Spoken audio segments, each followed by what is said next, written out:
Одержали победу. В первенстве России по футболу среди 16-летних спортсменов наша сборная взяла первое место.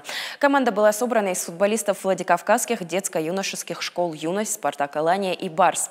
Наши ребята представили на первенстве страны Южный и Северо-Кавказский федеральные округа. По словам тренера сборной, единство стало залогом успешного выступления нашей команды на турнире. В групповом раунде предстояло сыграть с действующими чемпионами страны сборной командой Северо-Западного федерального округа, состоявшей из игроков Санкт-Петербургского «Зенита». В полуфинале команда встретилась со сборной командой Москвы, безоговорочным фаворитом первенства. В решающем поединке соперником стал коллектив из Приволжья. Исход игры решила серия пенальти.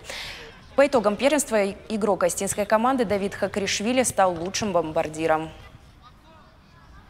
Я в обратную дорогу, когда мы ехали с ними, я просто не мог нарадоваться. Были полностью раскрепощены, радовались. И, естественно, это не только, наверное, их внутреннее состояние. И что касается и футбола, это то же самое, наверное, этот турнир в них вселил уверенность в своих силах.